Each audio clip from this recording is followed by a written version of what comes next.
Hai semuanya, Assalamualaikum warahmatullahi wabarakatuh. Perkenalkan, nama saya Nur Hidayati dengan NIM 8565525075 dari Prodi S1 PGSD UPBJJ Bagan Siap Yapi, Universitas Terbuka.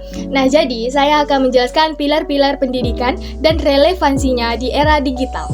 Yang pertama, makna pilar dalam konteks pendidikan. Pilar dalam pendidikan dapat dimaknai sebagai dasar, pondasi, atau tiang penyangga yang menjadi landasan bagi penyelenggara pendidikan.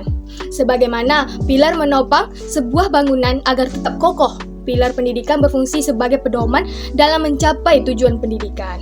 Pilar-pilar tersebut menjadi acuan bagi guru, peserta didik, orang tua, dan pemangku kepentingan dalam membangun proses pembelajaran yang bermutu serta membentuk karakter peserta didik. Secara analitis, tanpa adanya pilar yang kuat, sistem pendidikan akan kehilangan arah sehingga sulit menghasilkan sumber daya manusia yang berkarakter, berpengetahuan, dan mampu beradaptasi dengan perubahan zaman. Yang kedua, prinsip dasar pendidikan menurut Kyai Hajar Dewantara.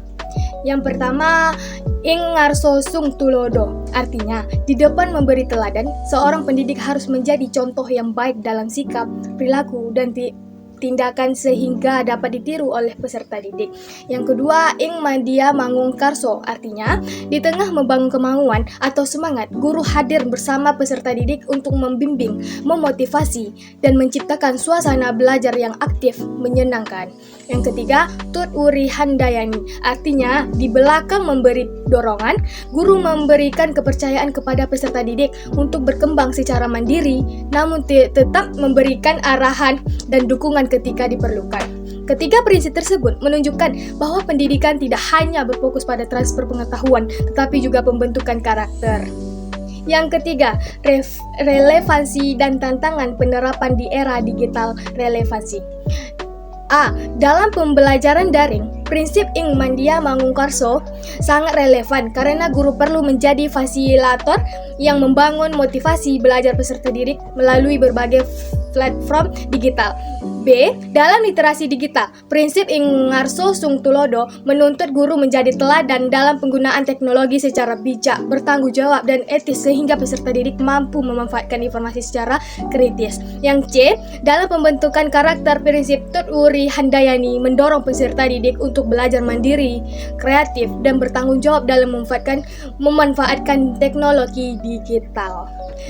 Nah, jadi yang D, dalam peran guru tidak lagi menjadi satu-satunya sumber informasi, melainkan membimbing dan membantu peserta didik memilah informasi yang benar, serta mengembangkan keterampilan berpikir kritis. Tantangannya, kesenjangan akses teknologi dan internet di berbagai daerah, rendahnya literasi digital sebagian peserta didik dan pendidik, meningkatkan resiko penyebaran hoaks, plagiarisme, dan penyalahgunaan media digital, berkurangnya interaksi sosial langsung yang berpotensi mempengaruhi pembentukan karakter dan nilai-nilai sosial, kesulitan guru dalam mengawasi serta menanamkan nilai moral secara optimal dalam pembelajaran daring. Dan yang keempat, refleksi singkat pilar pendidikan sebagai jawaban atau persoalan pendidikan nasional. Nah, jadi prinsip pendidikan Kyai Hajar Dewantara tetap relevan dalam menjawab berbagai persoalan pendidikan nasional saat ini, seperti rendahnya karakter peserta didik, tantangan transformasi digital, dan kebutuhan akan pembelajaran yang berpusat pada peserta didik.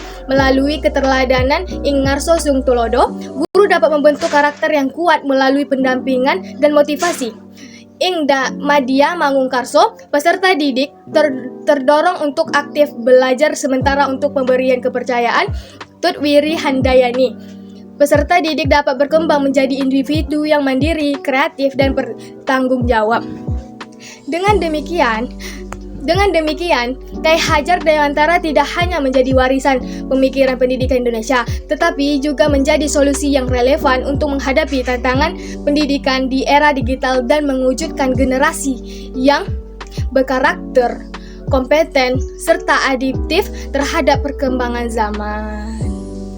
Nah, jadi sekian dari penjelasan saya. Jika ada kesalahan dalam penjelasan saya, mohon maaf sebesar-besarnya. Saya Nur Hidayati, saya mengucapkan terima kasih banyak dan saya akhiri dengan wabillahi taufiq wal hidayah. Wassalamualaikum warahmatullahi wabarakatuh. Bye-bye.